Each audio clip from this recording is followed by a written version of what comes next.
Hablar de federalismo en Bolivia es entrar, sin duda, en terreno fangoso, y hacerlo en el plano de lo judicial, pues, aún más. Y esto se debe esencialmente al prejuicio larga y profundamente arraigado en una buena parte de la población nacional, que vincula erróneamente el concepto federalismo con separatismo, cosa que no tiene por qué ser necesariamente así.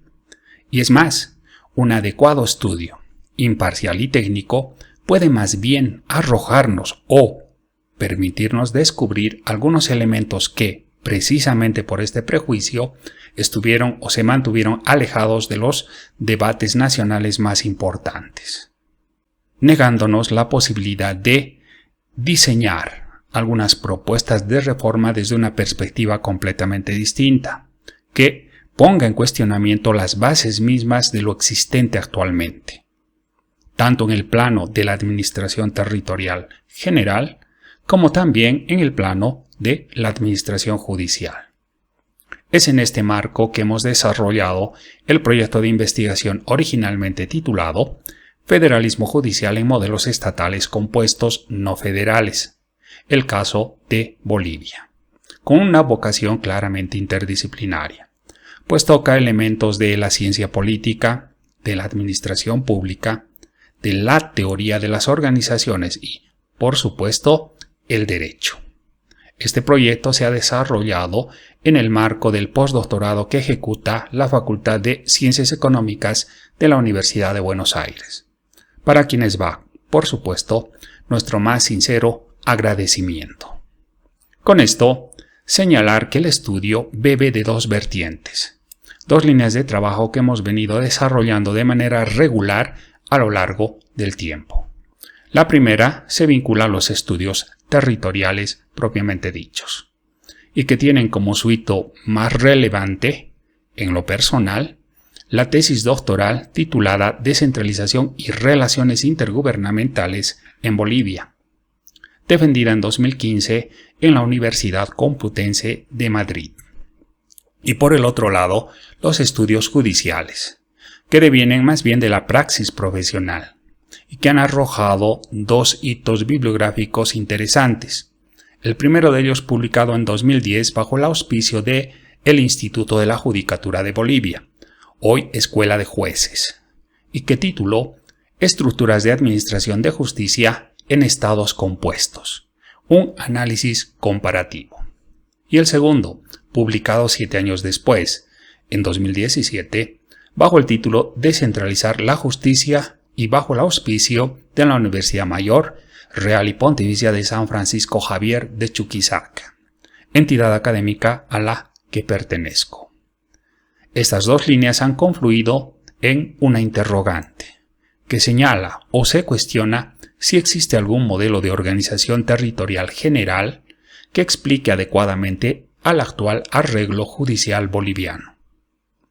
Y ha generado también un planteamiento hipotético con dos variables, que señala que es precisamente la implementación del Estado descentralizado y con autonomías de carácter compuesto el que ha sido aprobado precisamente juntamente con la Constitución vigente, está generando o ha generado un arreglo organizativo judicial próximo a lo que se conoce comúnmente como federalismo judicial. Dicho esto, debemos necesariamente comenzar con una brevísima descripción del trayecto que ha permitido a la institucionalidad boliviana pasar o transitar de un modelo unitario centralizado a otro de carácter compuesto y descentralizado. Para ese efecto pondremos el foco en el modelo de Estado, la característica definitoria del mismo y las diversas variaciones que éste arroja, entendiendo que el modelo de Estado se vincula en términos simples a la compleja relación que subsiste entre la población, el territorio y el poder. Dicho esto, hablaremos inicialmente del modelo de Estado simple, en nuestro medio más conocido como unitario, y que es el que ha prevalecido desde la fundación de la República hasta bien entrado el siglo XX, cuya característica definitoria, entre otras, pero esta es esencial, radica en el monopolio de la facultad legislativa en el nivel nacional o del nivel nacional, vale decir de los parlamentos o asambleas legislativas a nivel central. Vale decir que solo el nivel nacional legisla. Y las principales variaciones de este modelo son, en primer término, el Estado simple centralizado, que ha prevalecido desde la fundación de la República hasta bien entrado el siglo XX. El segundo, el simple desconcentrado, que se inaugura con las famosas corporaciones regionales de desarrollo en 1970 y pico en la presidencia del general Banzer, y que puso el foco centralmente en el nivel intermedio, es decir, en los departamentos. Posteriormente, la descentralización, sin poner en cuestionamiento el carácter simple, pasa a un modelo de Estado simple pero descentralizado, y esto debido a que incorpora el componente político, en este caso vinculado a lo local, permitiendo o reconociendo la elección plebiscitaria, vale decir por voto popular, de las autoridades municipales, alcaldes y consejos municipales. Posteriormente vamos en profundidad, y es en la Constitución de 2009 cuando se quiebra esa característica definitoria inicial, se rompe el monopolio legislativo nacional y esta facultad se distribuye, pasando de un estado simple a un estado de carácter compuesto, en el que se identifican varios niveles territoriales legislando de forma paralela, ordenando esta compleja función a partir de los principios de exclusividad, compartición y concurrencia, los que arrogan además los 4 tipos de competencias territoriales que nuestra Constitución reconoce, que son las competencias privativas del nivel central, las exclusivas de cada nivel territorial, las compartidas y las concurrentes, con 3 variaciones de este modelo. El primero, el federal propiamente dicho, que es el más común. El autonómico, que es al que parece adscribirse, al menos nominalmente, el modelo boliviano. Y el regional, que es todavía menos conocido.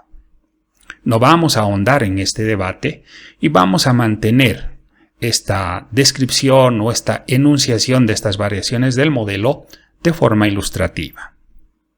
Con esto podríamos afirmar que, a día de hoy, el primer gran debate territorial en Bolivia ha concluido.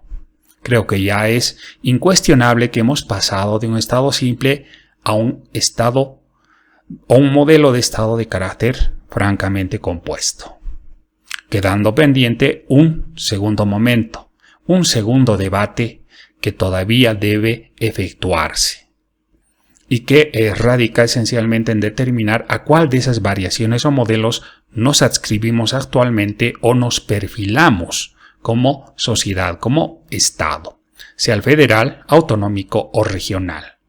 Y este segundo debate seguramente ha de girar alrededor de muchos tópicos, entre los cuales juzgo yo que van a destacar esencialmente la naturaleza y rol de la Cámara Territorial, esto es el Senado, el modelo de relaciones intergubernamentales que ha de prevalecer y finalmente una revisión del orden competencial.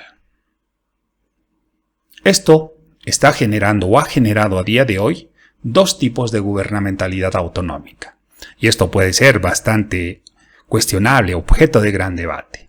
Pero yo sostengo que en los hechos se ha gestado, por un lado, una gubernamentalidad autonómica occidental, que involucra a los gobiernos autónomos departamentales, municipales y regionales, a los cuales se reconoce desde la Constitución un autogobierno restringido, con una división dual del poder, vale decir que solo se les reconoce el ejercicio de las potestades ejecutiva y legislativa dentro del marco de sus competencias, sin posibilidad de generar órganos judiciales propios en sus normas básicas institucionales.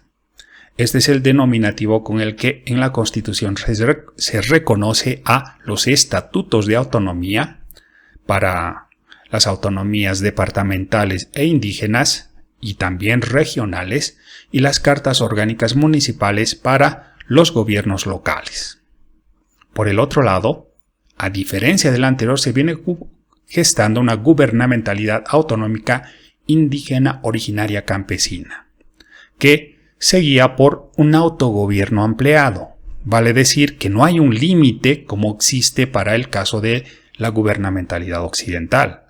Y esto está abierto, puesto que se regirá por los usos, normas y procedimientos propios de cada pueblo, lo que abre, por supuesto, la posibilidad de formalizar o no, eso dependerá de la decisión de cada pueblo, órganos judiciales propios en sus normas básicas institucionales.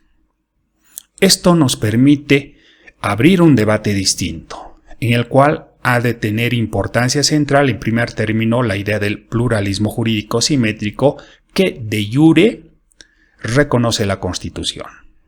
Y por supuesto, el derecho de los pueblos indígenas a su propia organización, que involucra, claro, a su propia justicia. Esto también ha de permitir ese enfoque diferenciado, ver a la justicia desde una perspectiva de análisis territorial. Y ello nos lleva a ese análisis competencial que la Constitución misma establece en su artículo 298, parágrafo 2, numeral 24, reconociendo como competencia exclusiva del nivel central del Estado el referente a la administración de justicia. Y es una competencia exclusiva, vale decir que se permite la delegación o transferencia de facultades en el marco de esta materia competencial a los niveles subnacionales. Bueno, esto es de base, pero ya operativamente, ¿podría esto ocurrir en vinculación a la gubernamentalidad autonómica occidental? Es decir, delegar o transferir funciones judiciales a gobiernos departamentales, municipales o regionales.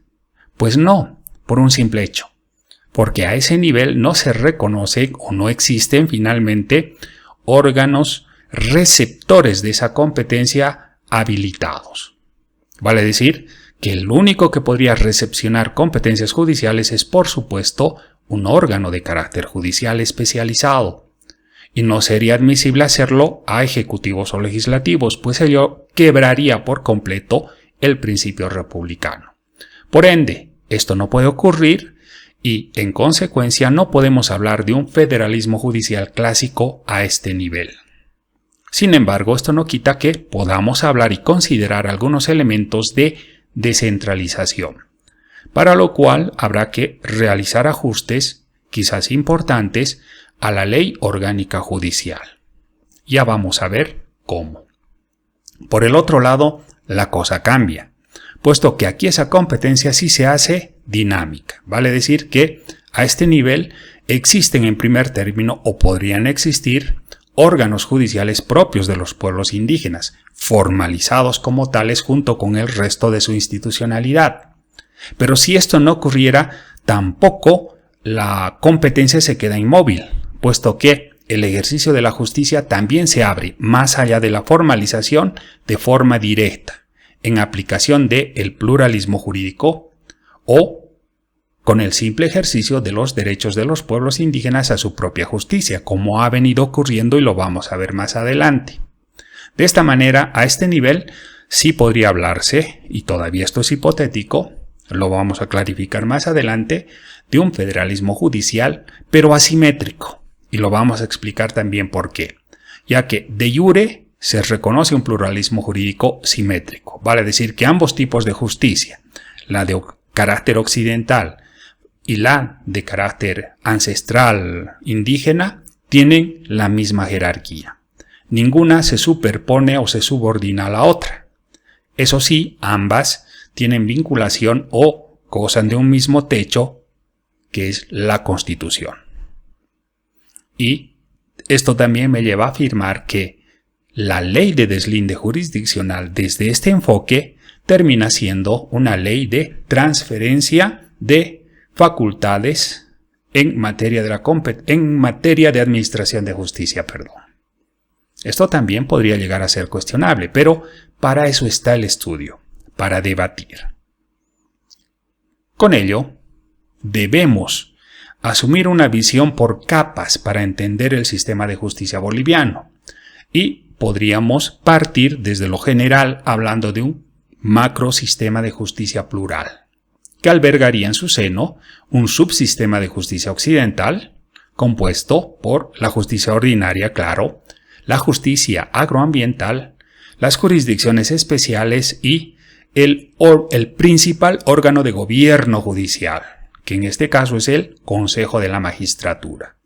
Y por el otro lado, un subsistema de justicia indígena originaria campesina, que no es un subsistema unitario, sino que es un subsistema que alberga en su interior otros muchos subsistemas, así como cuantos pueblos existan, que no necesariamente son aquellos que están reconocidos lingüísticamente en la Constitución, que son 36, ¿verdad? Por lo tanto, aquí pueden haber muchos más subsistemas de justicia, planteando desafíos tanto en lo entre los dos sistemas, como en lo intra, al interior de cada sistema. En lo inter, por supuesto, debe prevalecer la idea de la concertación y coordinación entre estas jurisdicciones, y esto puede desarrollarse desde una perspectiva política, no partidista, sino más bien institucional, un diálogo interinstitucional, interjusticias para una aplicación armónica. Y si esto no ocurre, pues está la Constitución para regular de alguna manera estos conflictos que podrían surgir entre ambos sistemas, y su contralor, que es en este caso el Tribunal Constitucional Plurinacional. A nivel del subsistema de justicia occidental, este principio de unidad que prevalece a este nivel no ha de limitar la posibilidad de una diversidad normativa interna en lo intra, un elemento que también deberá tomarse en cuenta, puesto que ha de ser relevante en la aplicación normativa y en la operativización de la administración de justicia. Y por el otro lado, ni qué decir, entramos al reinado del pluralismo jurídico intenso. Entonces, ¿hay federalismo judicial? Creo que sí, ¿no? Creo que esto se va clarificando, pero hay un elemento nuevo, no solo desde la perspectiva clásica del federalismo clásico, formal, institucionalizado, sino también desde el ejercicio del pluralismo jurídico igualitario y el ejercicio también de los derechos que asisten a los pueblos indígenas originarios campesinos, a tener su propia institucionalidad y dentro de esa institucionalidad general, tener una institucionalidad también judicial. Y esto ha de repercutir, y cabe la pena explicarlo en este momento, el tema de la diversidad normativa. Vale decir que ya existen en el modelo de Estado compuesto varios órganos o subórganos o nodos de poder público que emiten normas con carácter formal de leyes. Esto ocurre en el subsistema de justicia occidental, en el que por supuesto ha de prevalecer, como en el otro, la Constitución, ¿no es cierto? Sin embargo, a partir de sus estatutos de autonomía en el caso de las autonomías departamentales y regionales, ha de generarse probablemente, y esto ha de depender mucho de la profundización del ejercicio de la autonomía, un conjunto de normas subnacionales, subestatutarias inclusive, que dependiendo del número podrían llegar a generar subsistemas normativos propios, vale decir, subsistemas dentro del propio subsistema occidental. Por lo tanto, de un estatuto o de una autonomía departamental a otra podrían existir marcos legislativos autonómicos distintos unos de los otros.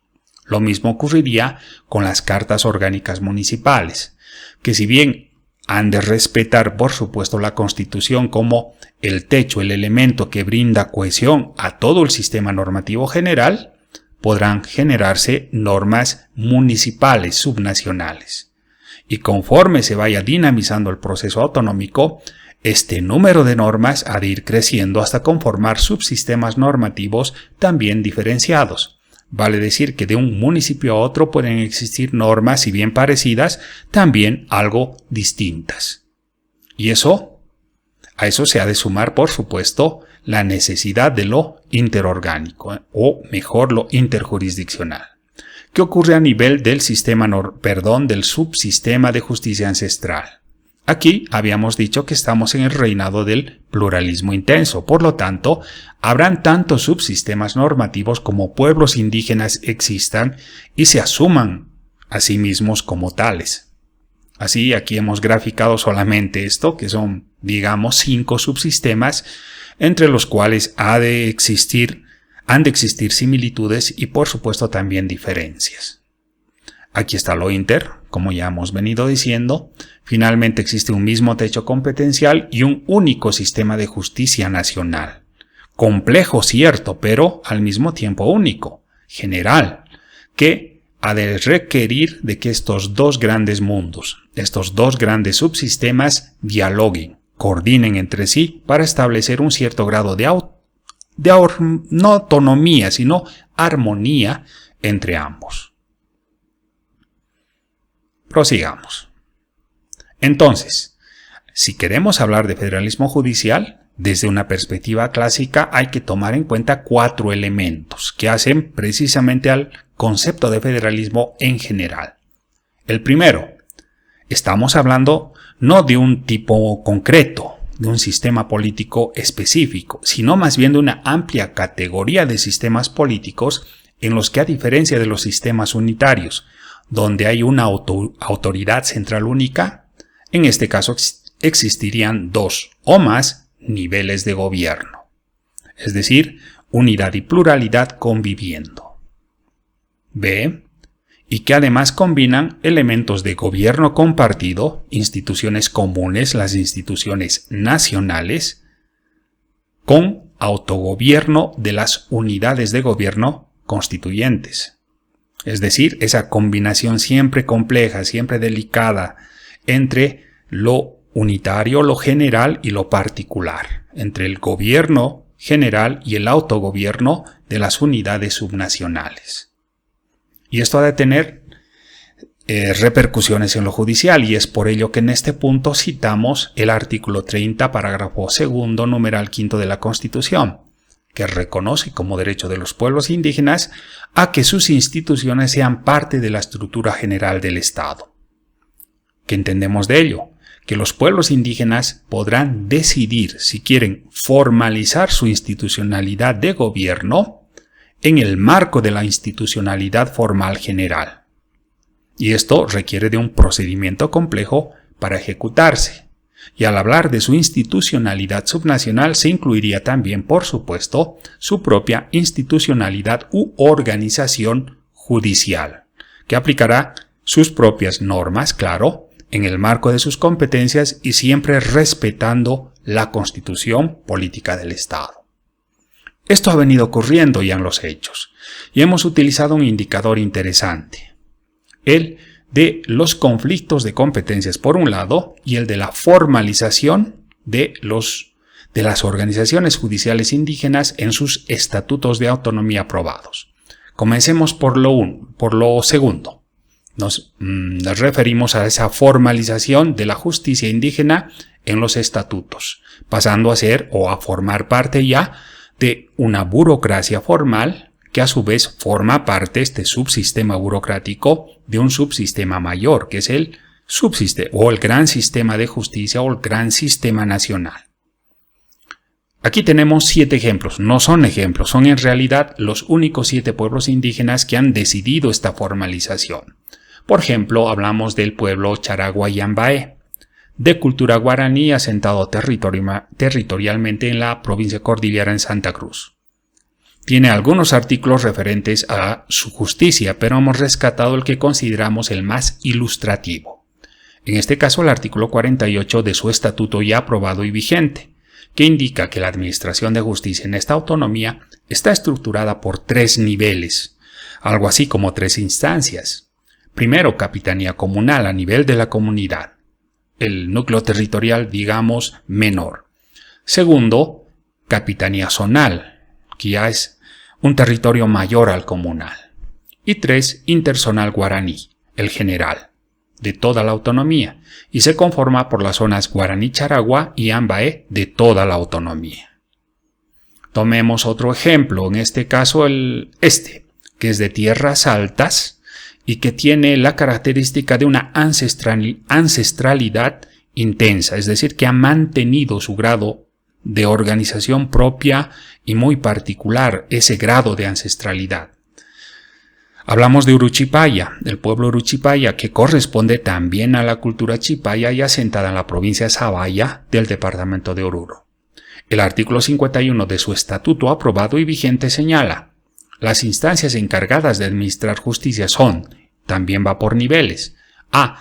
en la comunidad, el núcleo territorial más pequeño, mujeres y hombres principales, sabias y sabios con todos los servicios comunales y que son convocados por los Rep Retalla, que son unas autoridades más generales. B. En el Ayllu, que es una parcialidad territorial mayor, es el Ayllu Parla, es un juez, digamos, colectivo, colegiado, puesto que el Ayllu Parla es algo así como un parlamento del Ayllu, que está dirigido por los Rep Retalla mayor y segunda. Y C, en el territorio de la nación Uruchipaya, es el Chauc Parla, algo así como el parlamento de todo el territorio de la nación Uruchipaya. Y esta es la última instancia, en la que participan también los Ayllus y que es dirigida por una autoridad cuya denominación, por respeto al idioma, no la voy a expresar, creo que la pronunciaría mal. Muy interesante, ¿verdad? Y como último ejemplo, de estos 7, tomaremos el de Racaypampa, cultura quechua, asentada en la provincia Misque del departamento de Cochabamba. Esta es una ex hacienda, vale decir que aquí el grado de ancestralidad es mucho menor. Hay una combinación, un mestizaje mayor entre lo originario, lo ancestral y lo occidental, generándose así esa figura tan especial del sindicato agrario. En este marco, el Estatuto 32 de su estatuto aprobado señala, o habla más bien, de las instancias de la justicia de este pueblo indígena. A. Primera instancia es a nivel del sindicato comunal, la comunidad, la parcialidad más pequeña, lo local dentro de lo local, vale decir. B. El secretario de Justicia o de Agricultura de la subcentral, que es ya una constitución territorial mayor. O, si es necesario, la asamblea de la subcentral. Miren, por la importancia de cada caso, o bien será de conocimiento de una autoridad unipersonal, el secretario de Justicia, o si el asunto es más complejo, pasará a el órgano colegiado, al juez colegiado, en este caso la asamblea de la subcentral. C. El secretario de Justicia o, si es necesario, la reunión de la central. La centralía ya es el agrupamiento de varias subcentralías. Y en este caso opera más o menos lo mismo, es decir, si el asunto, que es de competencia o a este nivel, o ya estaría en grado de revisión a este nivel, y la importancia del caso podría ser que la autoridad competente sea unipersonal, en este caso el secretario de Justicia. Pero si el grado de importancia del tema es mayor, podría pasar al juez colegiado, en este caso la reunión de la central o centralía. Y de última instancia, a los otros eventos de la Asamblea General de Comunidades. Aquí la cosa es un poquito más compleja, tiene 4 instancias, ¿no es cierto? Un poco más burocrática. Pero bueno, en el marco de su autogobierno y de sus formas de organización propias, esto es perfectamente admisible. Aquí hemos descrito 3 de las 7 autonomías ya formalizadas con una organización jurisdiccional también formal. Lo que nos lleva a ver que en estos 7 casos, o a afirmar que en estos 7 casos, podría existir un federalismo judicial clásico, ¿sí? Sin mayores miramientos, muy formal. Aunque claro, han de haber o han de existir siempre algunos matices que tienen que ser identificados y respetados. Ahora bien, aquí podría cuestionarse que 7 casos son un número irrelevante, que una golondrina no hace verano, por lo tanto esto podrá responder a una inquietud académica, pero no tiene mayor importancia en el marco general de la administración de justicia.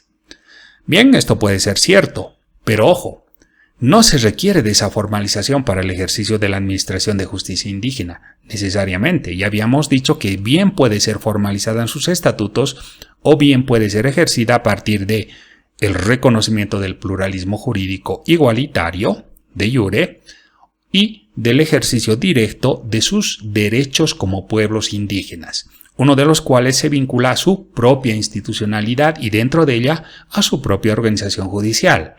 Y en este otro caso esto es lo que ha venido sucediendo, ¿no? Lo vamos a ver más adelante.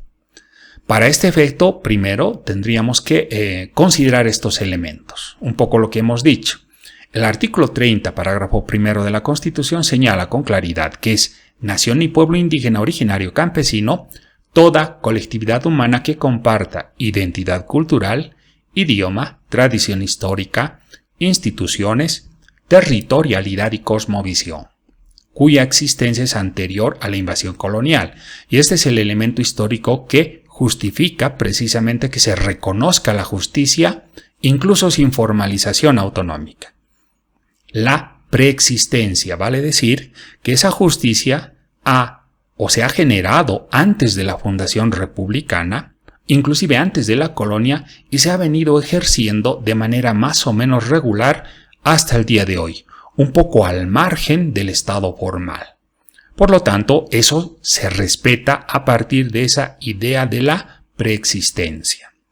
Y segundo, el artículo 30, parágrafo segundo, numeral 14, que indica como derecho de los pueblos indígenas al ejercicio de sus sistemas políticos, jurídicos y económicos, acorde a su cosmovisión.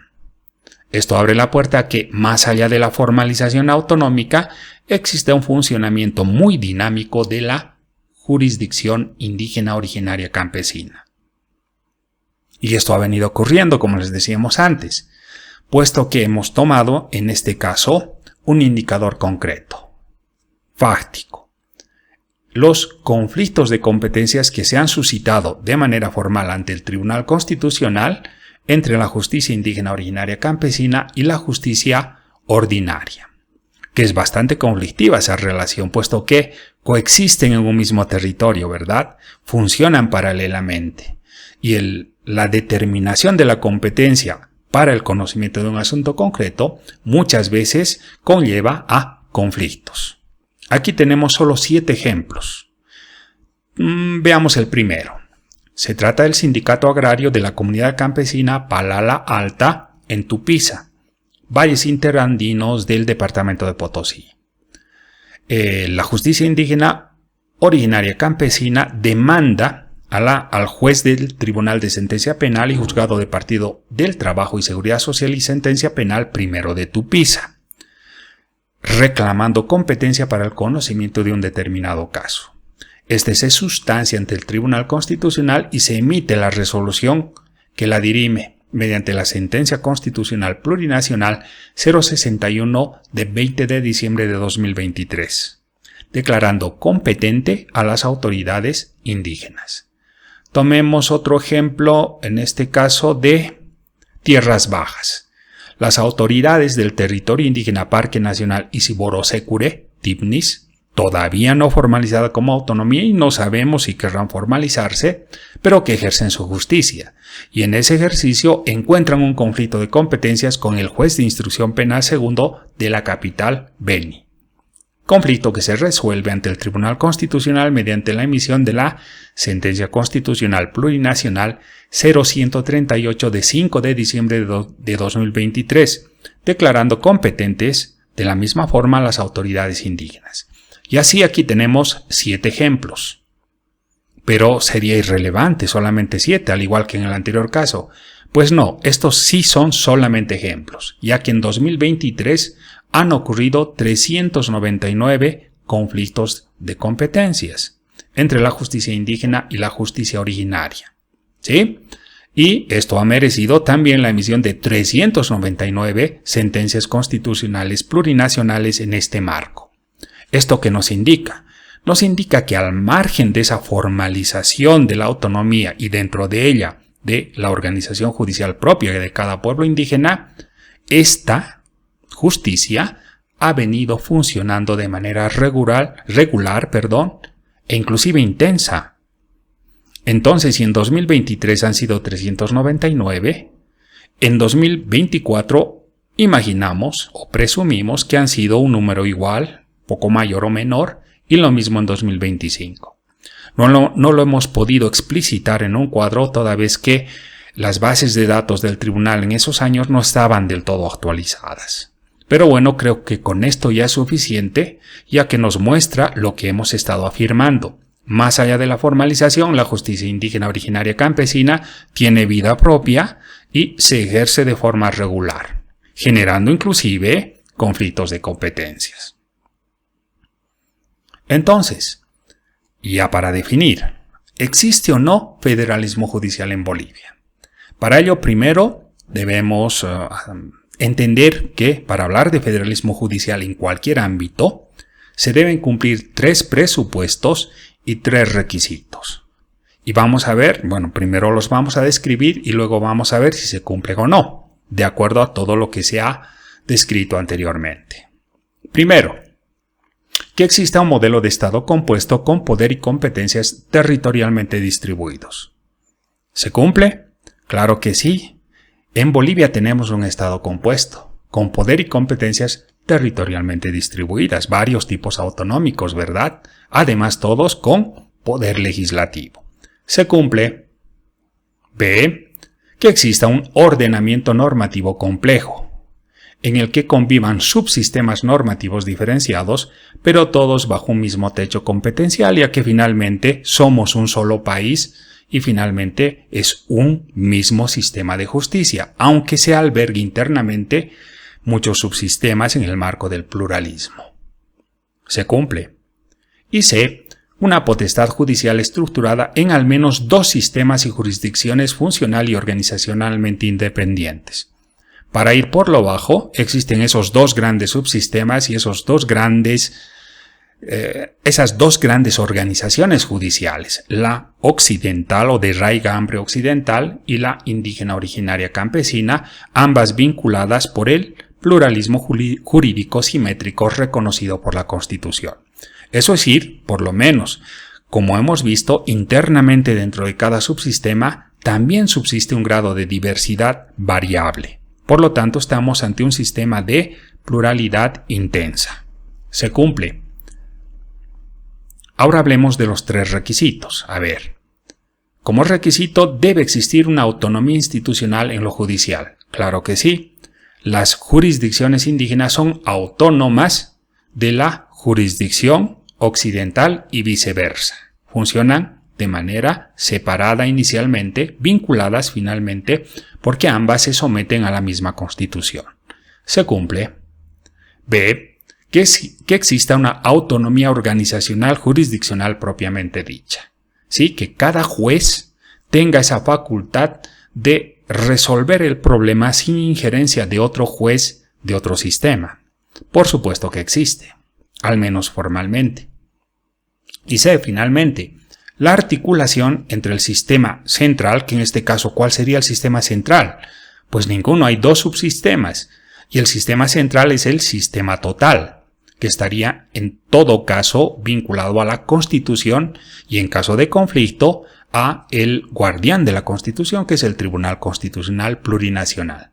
Y los 2 grandes subsistemas territoriales, el occidental y el indígena originario campesino, y cada uno de ellos a su interior albergando además otros subsistemas que presentan una diversidad variable. En el caso de la justicia indígena originaria campesina, la pluralidad interna es todavía más acentuada. Por lo tanto, se cumple. Conclusiones. Primero, hay que entender que la adopción del enfoque territorial en el análisis de la problemática judicial es primero nueva. No se ha ensayado antes en realidad. Y es por eso que creo que no se la entiende bien y me lleva a mí también a conflictos con otros investigadores, ¿no?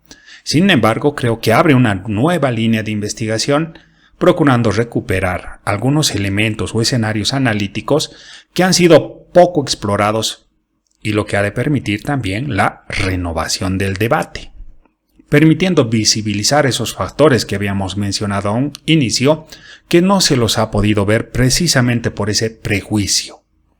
Nos va a brindar aquello, seguro, perspectivas distintas a las tradicionales.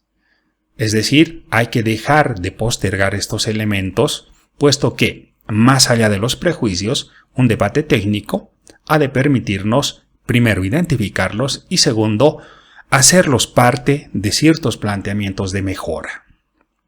Segundo, el arreglo jurisdiccional boliviano, ya podemos afirmarlo, responde a los cánones generales de lo que se entiende, en términos generales, como federalismo judicial. De jure, simétrico. La Constitución dice que sí, y de hecho lo es, o sea, no existe subordinación entre ambos, pero de facto es asimétrico. En lo material, ¿no es cierto? Estamos hablando de un sistema de justicia occidental grande, poderoso, con presupuesto, frente a un sistema de justicia indígena originario campesino bastante atomizado, producto de esa subpluralidad precisamente, y con o sin presupuesto finalmente, funcionando casi bajo una suerte de voluntariado al interior de los pueblos indígenas.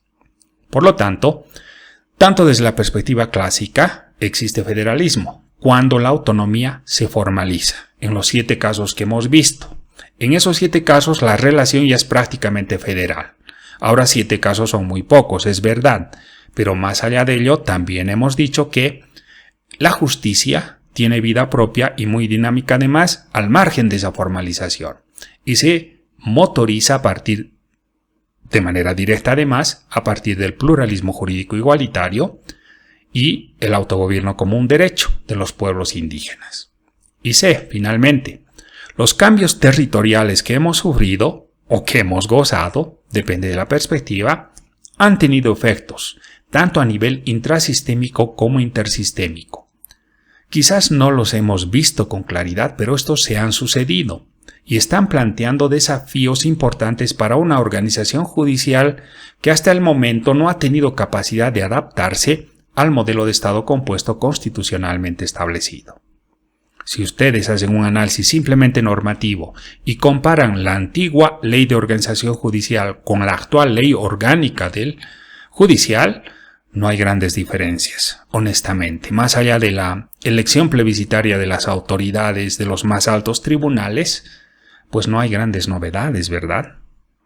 La otra novedad, claro, sería la del reconocimiento de la justicia indígena originaria y campesina, que es precisamente lo que nos lleva al pluralismo jurídico y a la autonomía, a la formalización autonómica, con esas dos vertientes, federalismo judicial en la formalización, el clásico, y el federalismo judicial directo a partir de el ejercicio de la justicia indígena vía pluralismo jurídico constitucionalmente reconocido y vía ejercicio de los derechos de los pueblos indígenas. Creo que he sido muy repetitivo en ello, pero vale la pena hacerlo, puesto que es algo nuevo y que por mi experiencia es algo difícil de entender toda vez que la mayor parte de los investigadores en esta materia en nuestro país tienen arraigado el prejuicio sobre lo territorial en el marco de lo judicial. Como si lo judicial fuera marciano, como si lo judicial no fuera parte finalmente de la organización territorial del Estado boliviano y de su institucionalidad burocrática. 2 grandes lecciones aprendidas finalmente con esto. Primero, la estructura judicial boliviana ya ha pasado a un esquema de federalismo judicial, le guste o no le guste a uno u otro. Claro, es un federalismo judicial de características especiales, como las hemos descrito, un poco difícil de entender ahora, puesto que este enfoque es nuevo. Es nuevo y nadie lo quiere aplicar o nadie lo entiende bien, por lo tanto tiene dificultades. Más allá de ello, este proceso de federalismo judicial que ya subsiste en mi concepto no ha provocado mayores desfases, más allá de los desafíos de ese pluralismo jurídico, ¿verdad? Que, para ser honestos, no ha causado grandes males o más allá de los que ya tenía la justicia boliviana. Y si acaso la justicia boliviana ordinaria u occidental está en crisis, esta crisis viene de mucho antes del pluralismo jurídico. No se le puede culpar al pluralismo jurídico ni a la justicia indígena de esto, ¿sí? Y B, esto abre, ya teóricamente hablando, la posibilidad de aplicar algunos de estos elementos territoriales en las posibles reformas a la justicia ordinaria, que es la que está en crisis pero que es también la más importante, seamos honestos, y que puede permitirnos un enfoque distinto. No podemos seguir haciendo siempre lo mismo, esperando resultados diferentes. Y eso es lo que hemos estado haciendo. Si ustedes analizan, los grandes intentos de reforma giran siempre alrededor de lo mismo. Presupuesto, carrera judicial, independencia, etcétera, etcétera. No estoy diciendo que estos temas no sean importantes, pero ya está claro que no son suficientes para reformar la justicia. Creo que hay que ir más a la base, y no hay nada más básico y esencial que el territorio, puesto que el poder público, en cualquiera de sus manifestaciones, incluida la judicial, es como un elemento líquido, un elemento que ha de asumir la forma del cuenco o del recipiente en el que se asienta, y ese recipiente es el territorio. Si descentralizamos la justicia, creo que podemos llegar a interesantes puertos. Y eso es lo que vamos a hacer de aquí en adelante en unas cuantas láminas. Vamos a hablar de algunos elementos básicos de debate de cara a las reformas judiciales en clave territorial, más concretamente en clave de descentralización y o desconcentración, propuestas de acción basadas en los hallazgos de esa investigación antes descrita. Aquí quiero aclarar que hasta este punto todo lo anterior se refleja en el estudio y de aquí en adelante ya son aditamentos que hemos podido extraer ya con un carácter más práctico, ¿no? Con visión de reforma. En primer término, algunos presupuestos para esa reforma. Primero, vamos a tomar el federalismo judicial como una perspectiva teórica. Nadie está planteando que hagamos o que obliguemos vía norma a que se instaure un federalismo judicial en toda regla, lo que podría llevarnos a problemas. No olvidemos que adolecemos de ese prejuicio. Por ello, es importante cuidar que esa llama conflictiva no se reavive, que ese nuestro atávico temor de volvernos, entre comillas, federales y con ello erróneamente separatistas, no es lo que pretendemos, sino solamente tomar el federalismo judicial que ya hemos analizado e investigado como una perspectiva teórica que existe y que ya no es ajena a la realidad boliviana. B. Partir de un diagnóstico objetivo. Creo que lo que hemos hecho hasta ahora en el estudio es eso. Hemos tratado de ser objetivos. Y esto nos ha llevado a un sinceramiento conceptual que abre un enorme abanico de posibilidades nuevas. Bueno, no son del todo nuevas, sino que han sido ignoradas en el ámbito nacional. Incluso desde los estudios comparativos, lo que ha de abrir una nueva línea de investigación, sin prejuicios, puramente técnica. C. A partir de ello, esbozar nuevas perspectivas para analizar viejos problemas. Vaya que es viejo el problema judicial en Bolivia.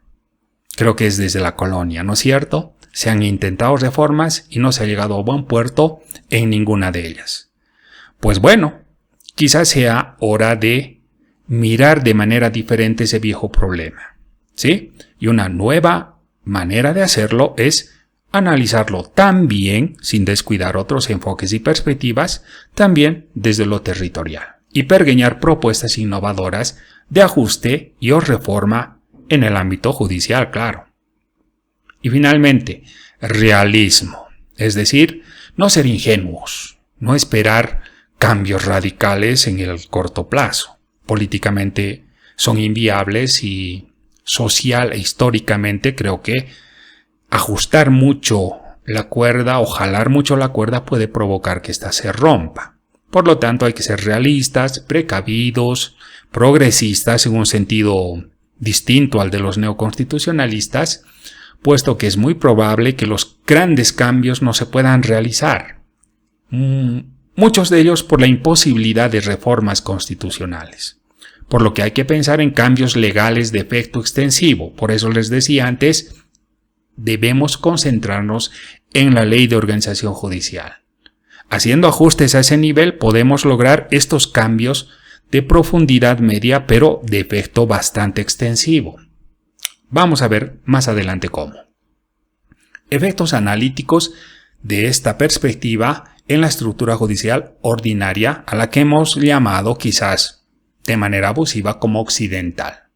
En primer término, Hemos de entender en este caso la descentralización como aquel esquema de gobierno en el que las decisiones y servicios públicos se materialicen de la forma más cercana al ciudadano. ¿Cierto? Cuando hablamos de justicia lo hacemos desde una perspectiva competencial y ello nos lleva a verlo casi por inercia como un servicio público, un servicio de administración de justicia. Es decir, que el Estado brinda al ciudadano un mecanismo burocrático formal para que resuelva sus problemas de la manera menos violenta posible. Ahí ha quedado más claro. Por lo tanto, primero partamos de lo que se hace en el órgano judicial. Por una parte tenemos labores de gobierno judicial y por otra la función jurisdiccional propiamente dicha. El gobierno judicial es más institucional, más organizativo y la función jurisdiccional se personaliza en el juez, sea este individual o colectivo o colegiado, ¿verdad? Aquí se materializa la función esencial, ¿cuál es? Dirimir conflictos puestos a consideración de una determinada autoridad judicial. Y del otro, los elementos de decisiones de políticas, los elementos que hacen a la dotación de los elementos, tanto materiales como financieros, para que estos jueces ejerzan esa función. Muy bien, ¿qué ocurre con el gobierno judicial? Nace centralizado, de la manera más lejana al ciudadano, al beneficiario final o al usuario final del servicio de administración de justicia. Y nace centralizado, por lo menos hasta ahora, entre La Paz y Sucre. En La Paz, el Ministerio de Justicia, que siempre ha tenido una injerencia tremenda en el órgano judicial. Y en Sucre están asentados los principales tribunales de las distintas jurisdicciones. A día de hoy se ha eliminado el Ministerio de Justicia y esperemos que ello evite que el Ejecutivo colonice, si hemos de utilizar ese término, al órgano judicial. Por lo tanto, podríamos asumir o presumir o tener la esperanza de que exista una mayor independencia judicial orgánica. Y de ahí, de ese centro, se irradia a la periferia, bajo líneas de descentralización y desconcentración. No olvidemos que el principal ente de gobierno judicial en el órgano judicial es el Consejo de la Magistratura, ¿no? Que tiene sede en Sucre y que se desconcentra en delegaciones departamentales para prestar de mejor forma su servicio de dar soporte y sostén administrativo y logístico a la función jurisdiccional. Pero no olvidemos que también hay un gobierno judicial un poco menos intenso probablemente en lo administrativo, pero sí importante también a nivel de las salas plenas de los diferentes tribunales. Así tenemos las salas plenas de los tribunales departamentales de justicia que suelen tomar decisiones de gobierno judicial muy interesantes, y el Pleno del Consejo de la Magistratura, que debería también, a más de lo logístico y lo presupuestario y de los recursos humanos, tomar también decisiones de política judicial, que creo que es lo que se ha venido descuidando bastante. Por el otro lado, la función jurisdiccional propiamente dicha nace totalmente centralizada, de la manera más cercana al ciudadano por el principio de inmediatez, casi cara a cara, face to face, ¿verdad? Eso es lo que hace el juez de primera instancia. Resuelve el problema, presta el servicio de administración de justicia en el lugar de los hechos. Y esto se materializa en ese principio que muchas veces se vulnera alegremente, el juez natural. Y luego se va centralizando increíblemente. ¿Y cómo se centraliza? Por la revisión judicial, la apelación y la casación, para resolverse finalmente, en última instancia quiero decir, de la manera más lejana al ciudadano. ¿Sí? Aquí es donde hay que trabajar. Me parece que este es el nicho de trabajo. Y retorna a la periferia la sentencia, en este caso el auto de vista o la sentencia constitucional, debidamente homogeneizada. Aquí se vulnera al juez natural en alguna medida, pero bueno, eso es discutible, porque también esto debe tomarse en equilibrio, sopesarse con el derecho de impugnación, ¿verdad? Por lo tanto, aquí podríamos empezar a hablar ya de una perspectiva de reforma en vía de la constitución de circuitos judiciales. Ya lo voy a explicar más adelante cómo. Sobre ello hay algunos elementos a considerar. Por ejemplo, la injerencia de otros órganos, el quebrantamiento de la independencia judicial, que hay que trabajar.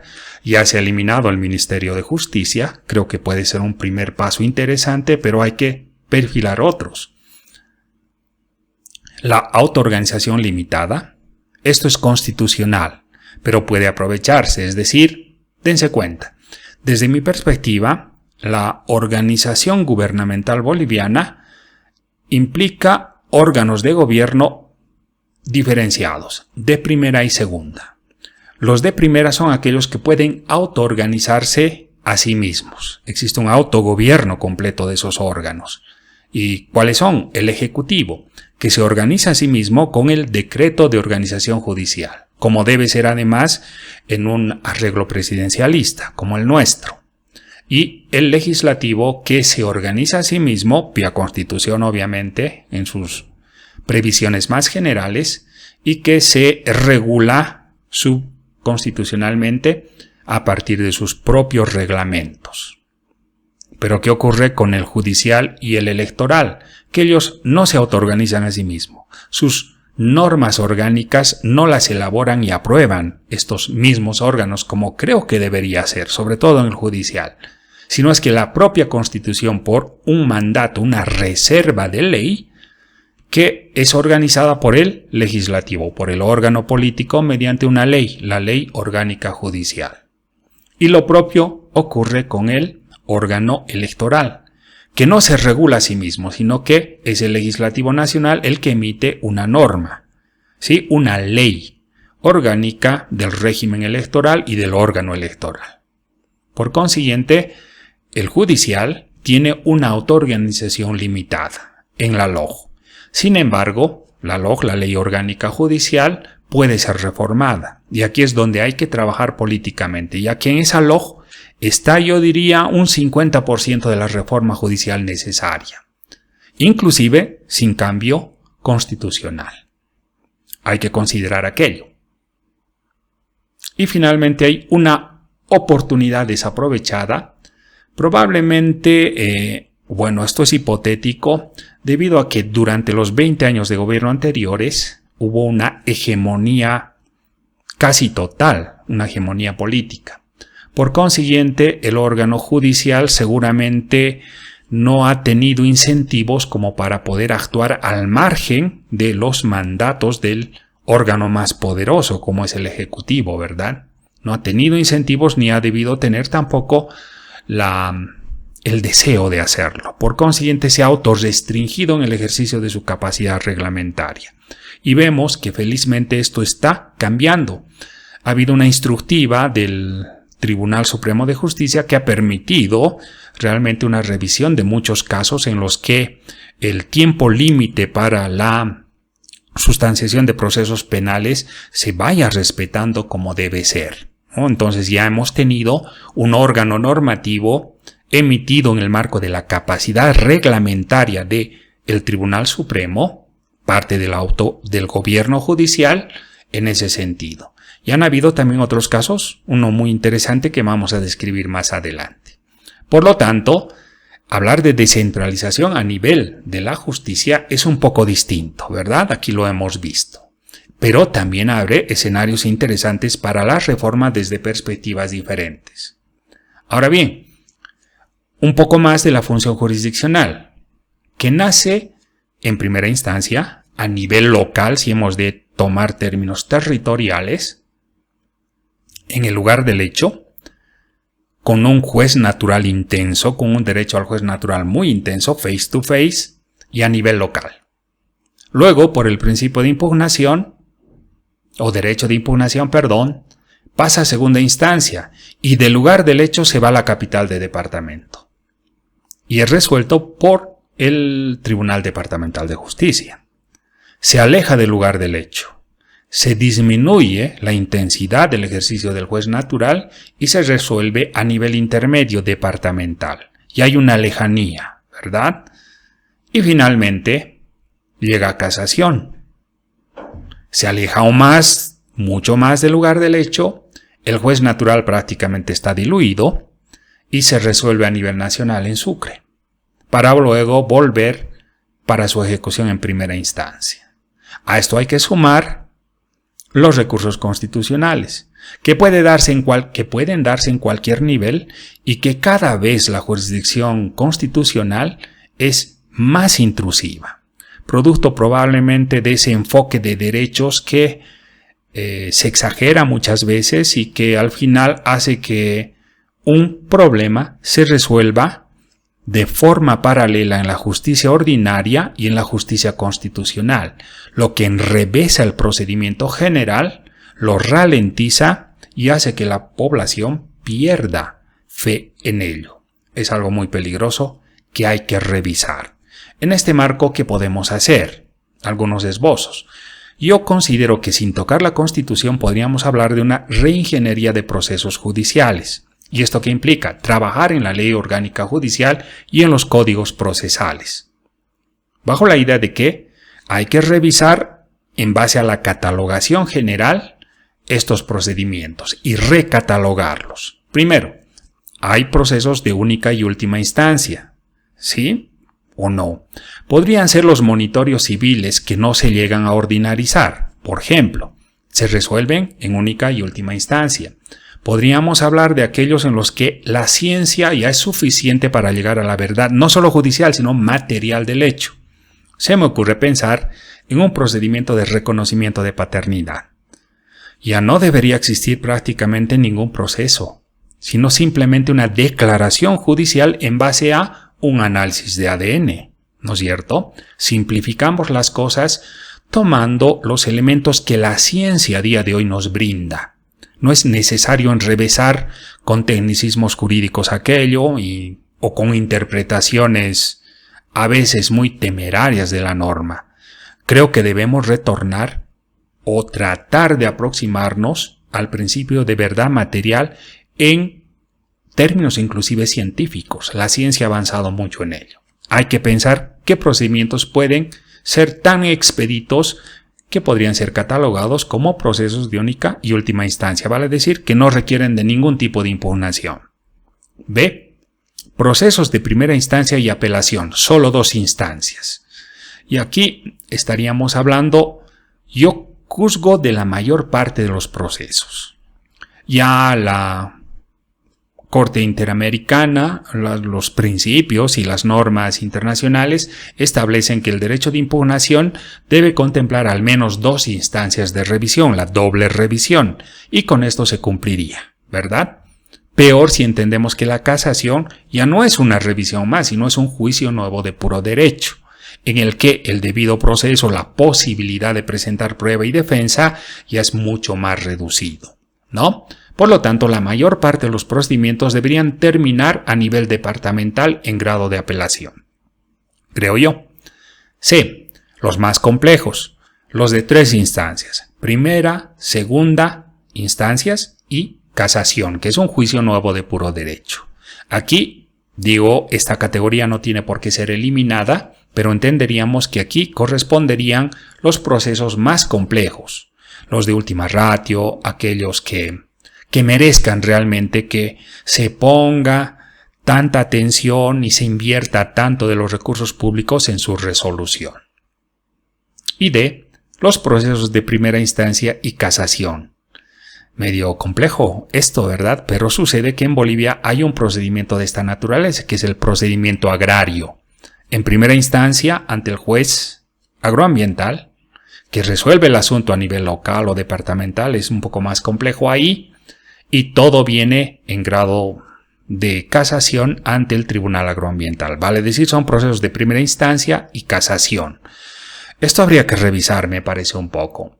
No puedo llegar a afirmar en este momento que debería eliminárselo, pero es interesante. También abre un nuevo marco para observar esta reingeniería de procesos judiciales. Y todo esto, por supuesto, en la perspectiva de que la mayor parte de los procesos tengan solamente 2 instancias y se diriman o se resuelvan finalmente a nivel territorial departamental, en los tribunales departamentales de justicia. Claro que buscando celeridad, economía, control de proximidad, aquí podría funcionar mejor quizás el control social, hay que reflexionar aquello, puesto que podrían llegar a decir perfectamente un temor, ¿no?, de que sean precisamente los jueces subnacionales o de los niveles territoriales subnacionales quienes tengan la potestad y se constituyan en reyes chiquitos para resolver estos casos. Muchas veces vinculando esto con elementos de corrupción, ¿verdad?, que es algo que está presente y que hay que tomar en cuenta. Y habrá que tomar algunas medidas también para tratar de evitarlos. Y claro, siempre respetando el derecho de impugnación, la doble revisión, no necesariamente 3 instancias, ¿verdad? Este puede ser un elemento, yo juzgaría que este es el elemento central para las reformas en el corto plazo. ¿Sí? Porque las reformas en el largo plazo, las más importantes, un cambio completo de la justicia, ha de requerir de un cambio constitucional. Y el cambio constitucional no va a venir pronto. Al menos eso creo yo. Algunos otros elementos de debate rumbo a las reformas. Y los hemos clasificado en ámbitos de lo interjurisdiccional y de lo intrajurisdiccional a cada uno de los dos subsistemas, lo ordinario occidental y lo indígena originario campesino. ¿Qué ocurre en lo inter? Primero, hay que decidir, el Estado debe decidir, no hablo del Ejecutivo, del Estado, estamos hablando de una política estatal. Si la política debe ser fortalecer el federalismo judicial plural, el interorgánico o interjurisdiccional mejor, para fortalecer a la justicia indígena originaria campesina y mejorar los sistemas de relacionamiento intersistémico. Por el otro lado, si en sentido contrario, se decidiera más bien controlar y limitar las improntas federales judiciales en el marco del pluralismo, deberían pensarse en ajustes restrictivos a la justicia indígena originaria campesina, y eso implica una reforma de la ley de deslinde con un talante más limitador, más restrictivo, cosa bastante dificultosa, creo, políticamente hablando. Y finalmente un debate competencial, soluciones preventivas a conflictos, etcétera, etcétera. Esto en lo interjurisdiccional. En lo intra, primero, debemos hablar de reforma, y estamos hablando de lo intra en la justicia ordinaria. Ojo, hablamos de reformas procesales dirigidas a circuitos judiciales de cierre subnacional, en su mayor parte, como lo hemos visto antes, en la reingeniería de procesos a nivel departamental, que ya casi nada llegue a nivel nacional. Que el problema se resuelva a nivel de los tribunales departamentales de justicia. Con esto, ¿qué se logra? Primero, que se resuelvan de la manera más cercana al hecho in litis, casi en el mismo lugar, ¿no es cierto?, dejando el recurso de casación solo para situaciones excepcionales o, finalmente, excluyéndolo. Segundo, fortalecer en líneas generales el enfoque territorial en muchos aspectos, y uno de ellos es la constitución de los altos tribunales. No sé si se han dado cuenta que actualmente estos ya responden a una lógica de elección por circunscripciones departamentales. ¿Sí? Ya tenemos casi representantes territoriales en los altos tribunales. Y esto es saludable, puesto que refleja en alguna medida el carácter plural autonómico del Estado boliviano.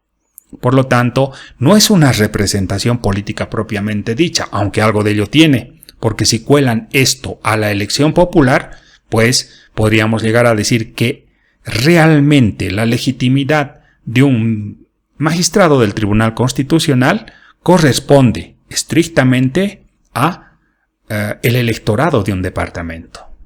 Al magistrado del Tribunal Constitucional de La Paz no han elegido los pobladores de Sucre o Chuquisaca, de Santa Cruz, Tarija o cualquier otro departamento. Su legitimidad está enraizada en los votantes de La Paz. Y esto es algo real y que tiene que ser considerado. Y en vez de asustarse con ello, creo que más bien debemos tomar el toro por las astas y ver cómo podemos sacar provecho de esa nueva lógica de funcionamiento de los altos tribunales. A ello se suma, por supuesto, la presencia en el Tribunal Constitucional, por lo menos, de magistrados indígenas que son también territoriales o están territorializados, o mejor, tienen una legitimidad de origen asentada en un determinado territorio. Claro, luego es fácil decir, pero tienen jurisdicción nacional. Claro, una es la jurisdicción y otra cosa es el tema de su legitimidad de origen, su legitimidad ya vinculada al electorado. Que mal o bien cambia las cosas, ¿verdad? Y finalmente, fortalecer la capacidad de autogobierno judicial. Es cierto, no podemos nosotros autoorganizarnos por nosotros mismos. Nos organiza el legislativo mediante la Ley de Organización Judicial. Pero a partir de ello, podemos ejercer las facultades reglamentarias y ejecutivas. Es decir, que no va a ejercer el Ejecutivo mediante decreto supremo la regulación de lo judicial. No, esa facultad reglamentaria la tiene que ejercer el propio órgano judicial y para ello tiene dos elementos o dos nodos de gobierno judicial. El más importante es el Consejo de la Magistratura, ¿no? Que tiene que fortalecerse a sí mismo. Es decir, que esto no depende más de la voluntad y valentía, de los consejeros. ¿Sí? Que actúen sin miedo y que ejerzan lo que la Constitución les permite ejercer, que es reglamentar a partir de la ley del órgano judicial. Ahora bien, también mediante el ejercicio del derecho a la iniciativa legislativa, debemos tratar de incidir desde el propio órgano judicial en reformas a la LOJ. Claro que sí. Este desarrollo de la capacidad reglamentaria en materia judicial se constituirá en un indicador, perdón por este lapsus, en un indicador de independencia judicial. Mientras mayor ejercicio de la capacidad reglamentaria, mayor será la independencia judicial orgánica. ¿Y qué debemos hacer con los jueces? No se olviden que más allá del orgánico, quien ejerce la jurisdicción para la función central del judicial es el juez o el tribunal. Y los jueces y tribunales están compuestos por personas. Y las personas tienen miedos, están sometidas a muchas presiones, a muchas tentaciones. Yo suelo llamar de piel, bolsillo y ego. Y hay que tratar de trabajar en reafirmar la identidad, la convicción y la vocación de los jueces. Y no estoy hablando de temas morales o de ética. Hacer cursos de ética desde mi perspectiva, esperando de que mejore en algún sentido aquello, es un poco ingenuo. Finalmente, la realidad muchas veces pesa sobre las intenciones o las buenas intenciones de cada juez. Están sometidos a muchas presiones y hay que pensar en cómo podemos proteger a esos jueces para que ellos puedan ejercer sin miedo una función completamente imparcial y apegada a derecho, sin temor al poderoso o sin temor a juicios. Un ejemplo del autogobierno judicial reglamentario está en esto, la distritación judicial en Santa Cruz, y que tuve conocimiento de esto por una acción, de inconstitucionalidad o no, era un amparo más bien, en el que se estaba dirimiendo la competencia de los jueces, temas del juez natural.